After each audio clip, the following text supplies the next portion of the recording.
Welcome to our second day of Tech Talks. Our next speaker is Tracy Mack-Askew. She's passionately leading the charge to deliver the best vocational truck into the market. Tracy is responsible for creating a new family of trucks which will exceed expectations of customers and bodybuilders in construction, government, and specialized haul Class 8 vocational applications. She's committed to completing this endeavor on time and within budget. She holds a Master's in Management from Harvard University, a Master's in Engineering from Purdue University, and a Bachelor's in Mechanical Engineering from Rensselaer Polytechnic Institute.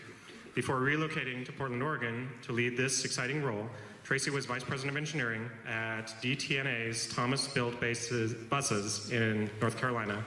And before joining the Daimler family, she spent over 15 years at General Motors in many leadership positions such as Chief Interior Engineer and Vehicle Line Director. Tracy is an energetic, passionate, results-driven servant leader. She's keenly focused on propelling DTNA to achieve vocational market share leadership over all its competitors. Tracy is a loving wife and mother to her husband Thomas and 3 children, Grant, Hillary, and Shannon. Thank you, Tracy. Thank you.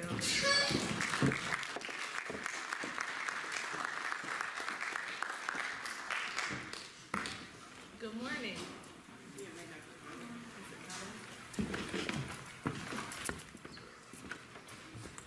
Good morning. Is that better? Yeah. You hear me? Yeah. Thank you for that introduction. How are you guys today? Tired. Tired? Mostly good? You know what? I'm tired too. But we're gonna muscle through it, okay? All right. Just so I'm aware, by a show of hands, and my understanding is that the juniors are testing, so there are no juniors in here. But by a show of hands, how many are freshmen? 8. How many are sophomores? And how many are seniors? Okay. Okay. That helps me because some of the things that freshmen and sophomores may be concerned with might be different than juniors and seniors. So as you continue throughout your high school career, your focus will become different. But the title of my talk is Your Pathway to Success.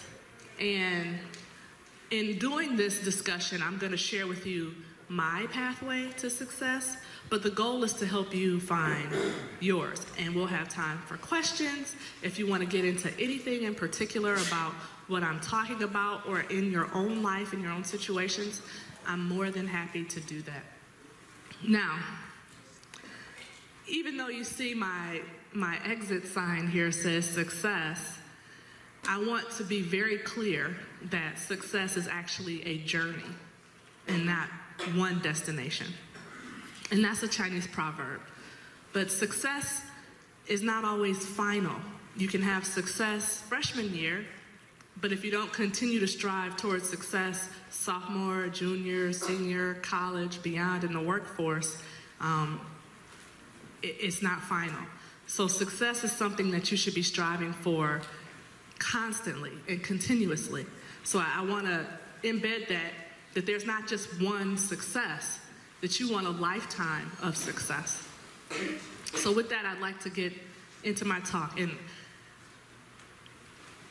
the agenda for today is I'm going to introduce myself, which a lot of you just heard a lot about my background, so I won't have to belabor that too long, but just want to give you a little bit of insight into who I am as a person.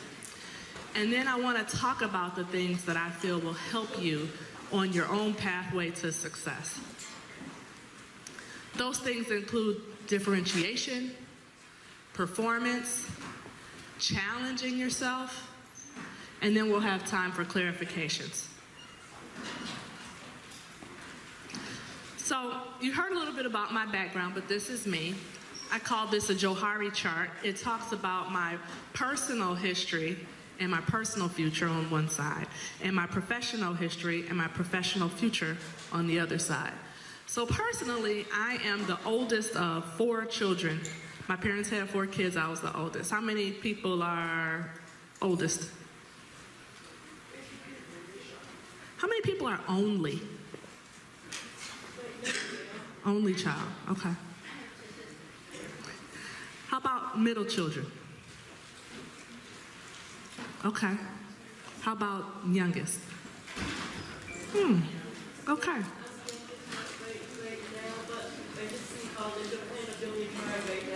Ah, okay. Awesome. Well, being the oldest of four, I think really helped shape me. I'm significantly older. I'm 6 years older than my next youngest sibling and 9 years older than the twins. So my mother worked, my father worked. They relied heavily on me in order to help with the kids. It got to the point when I was in high school, my friends were like, those aren't your kids, come hang out with us.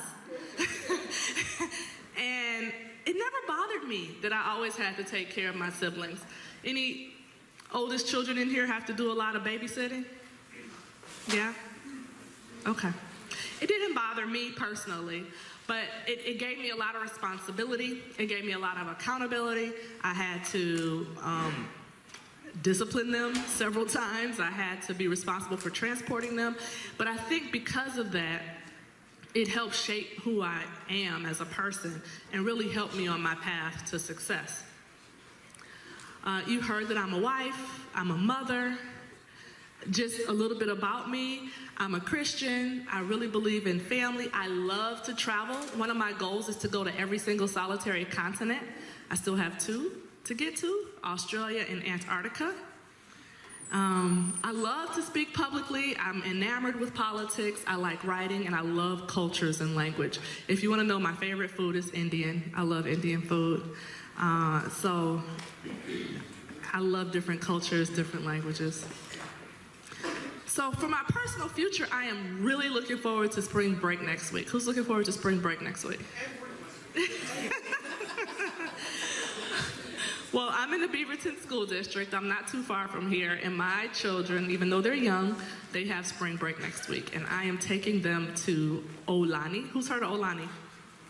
Anybody been to Aulani? It is the Disney resort in Oahu in Hawaii. Okay.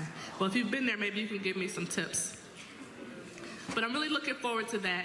And then also, a long-term goal, one day, if I have enough money, when I have enough money, have a spare $1 million, I'll give it to Sir Richard Branson and go into outer space. That's what I want to do. My professional history, you've heard that I spent a lot of time at General Motors before moving to Daimler.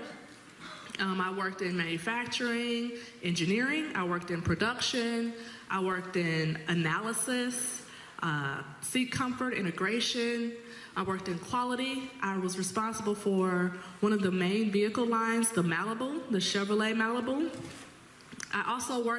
I did a stint outside of engineering when I was in quality. I did a stint outside of engineering when I was in purchasing. So I was able to broaden my horizons as well. I have a patent in lighting, and I have a defensive publication in brakes. Currently, I'm with Daimler Trucks North America. My first role with Daimler Trucks was actually in North Carolina. I spent the past 2 years in North Carolina running engineering for a small subsidiary that they own that builds school buses. Anybody ride the bus to school? Okay. I am sorry to say that most of the buses I see here in Portland are actually our competitors. They're Bluebirds. Anybody know what kind of bus you drive? Is it a Bluebird? It's yellow, but they're different OEMs.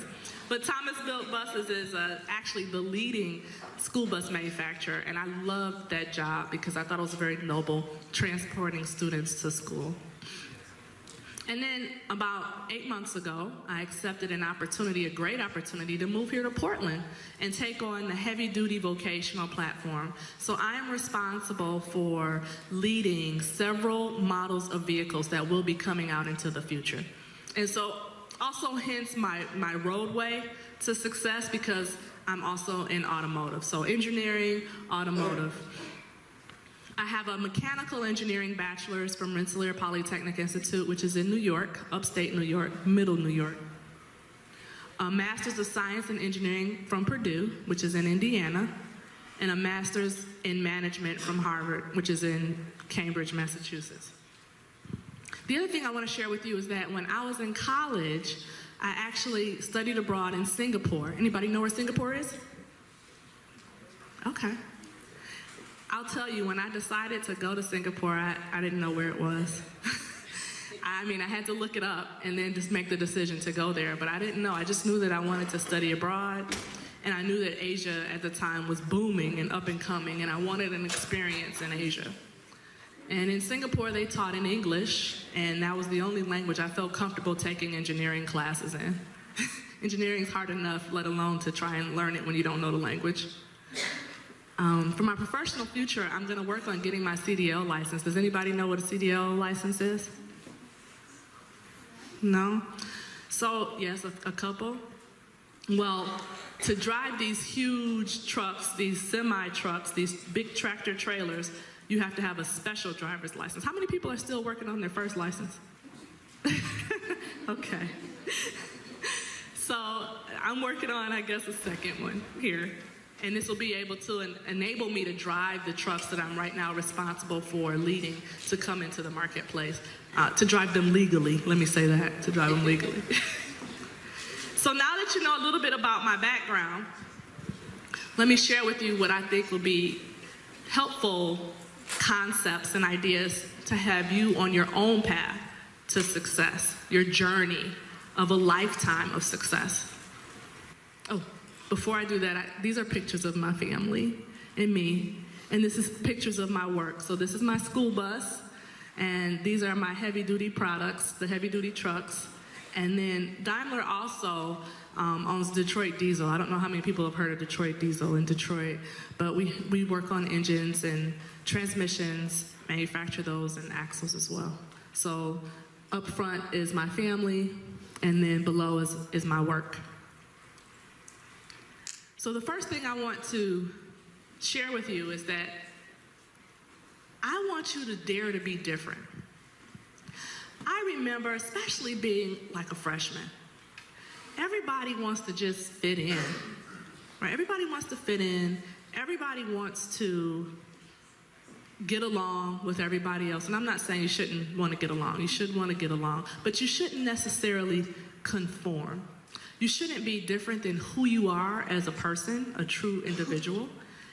What's important here is that if you dare to be different, be your true, genuine self. Be who you are, because people will value what you bring to the table uniquely. They will value your own contributions.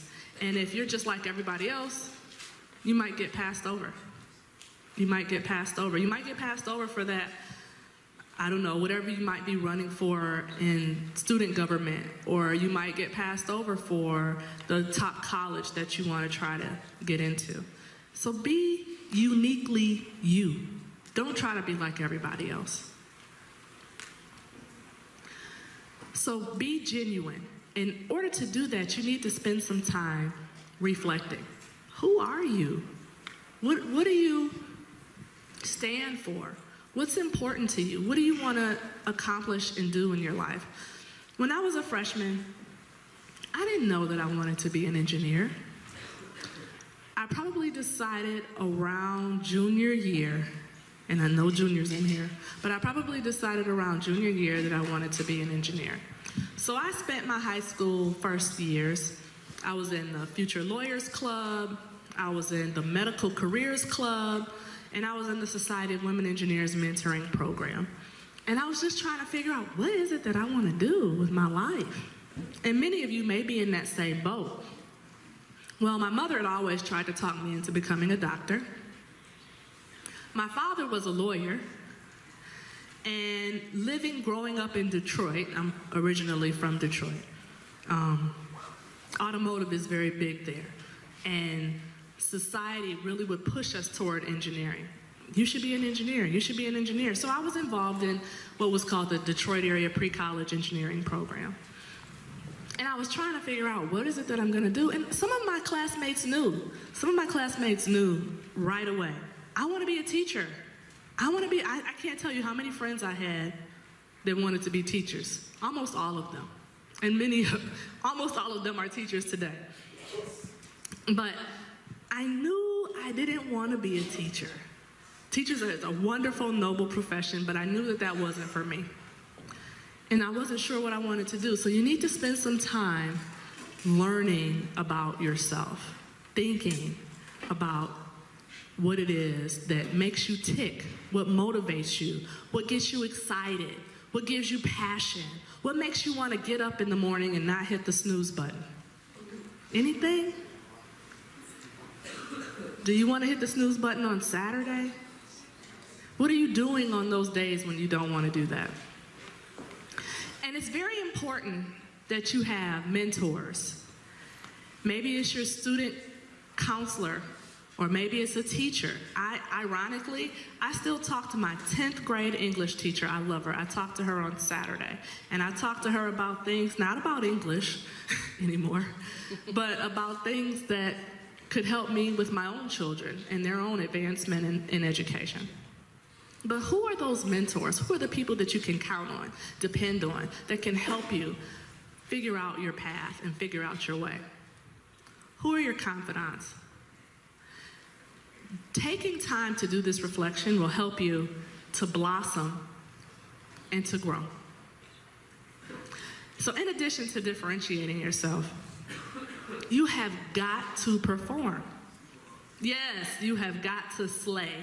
When I get up in the morning, I go to work and I say, I came to slay.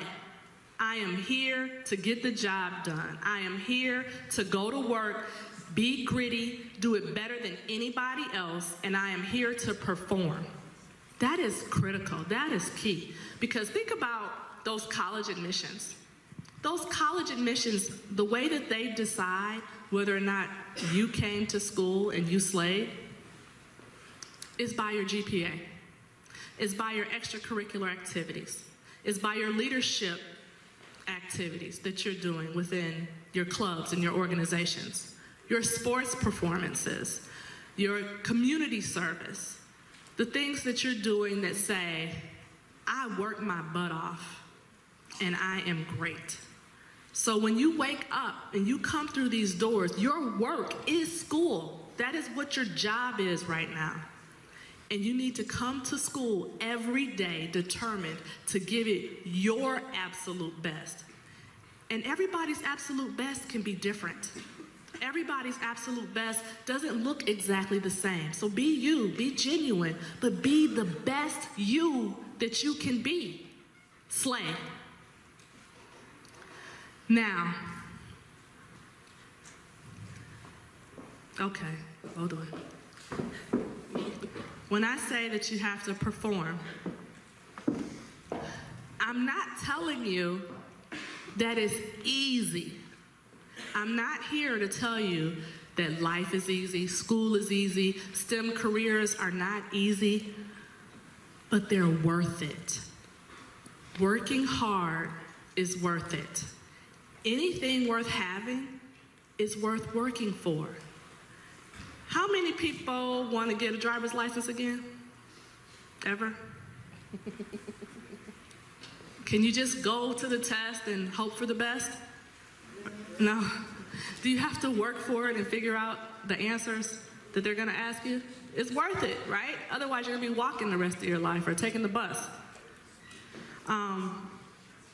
If you want to have a successful life, you have to be willing to commit to doing the work. My father has a saying, work hard and then play hard. And that means after you've busted your butt and after you've worked as hard as you can work, there's nothing wrong with rewarding yourself. There's nothing wrong with enjoying the fruits of your labor. In fact, you will feel even better after you've busted your butt and you're partying, right? If you're partying and you know, I didn't study for that test, I'm about to fail that final, I don't know if I'm going to get into this college, am I going to get into AP classes or honors, what am I going to get on that AP exam? But if you busted your butt and you've done everything that you can do and you know you left it all out on the table, that party feels so much better. It feels so much more gratifying. You feel like you deserve it. So you work hard, but you also reward yourself and you play hard. And when you perform, you will see results in your life. You will see the GPAs that you're interested in finding. You'll see what you're looking for. You'll have the college experience that you want. You'll have eventually that great job or that great business if you want to be an entrepreneur. You will see the results. It's worth it. What else I want to tell you is that you must challenge yourself. If you come into school and you know that you could, as a sophomore, take calculus, but you're sitting in algebra, you're bored. You're bored out of your mind. You're not challenging yourself. What does it take for you to figure out how to help you grow? It's like, how many people play sports? Okay. It's like you can be the best person on the team if maybe you're the oldest or the strongest, the biggest, or the competition isn't that stiff.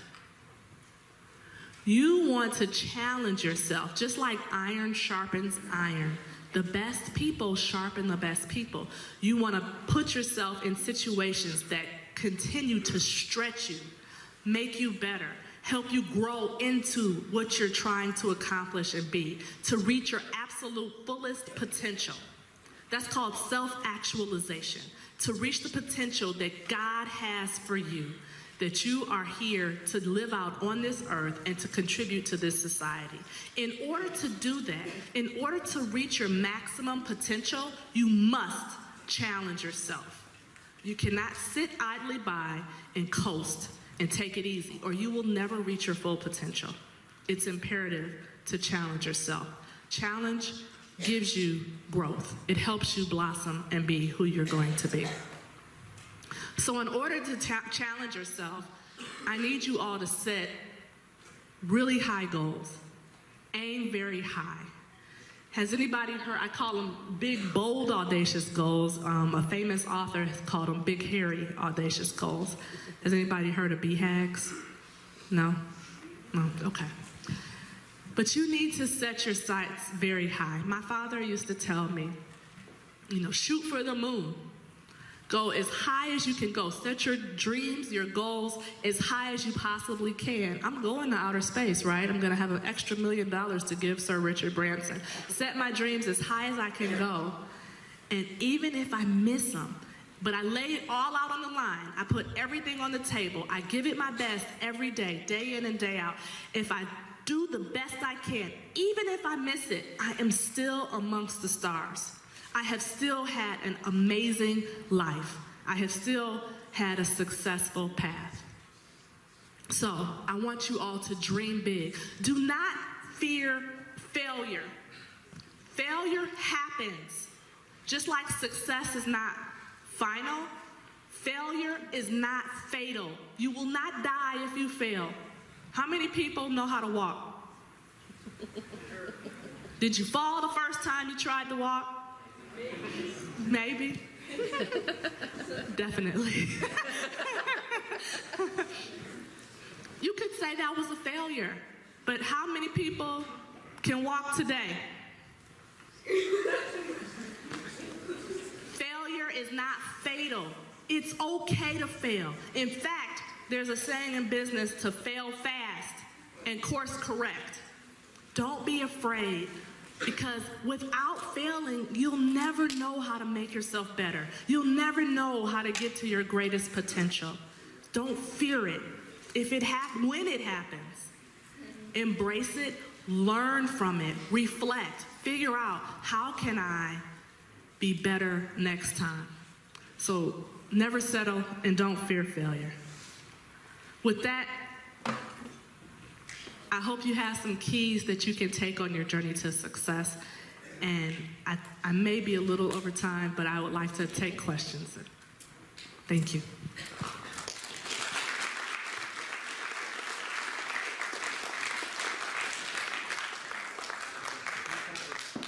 All right, who has a question? Come on. I know it's early in the morning. You can do this. Anybody? There we go.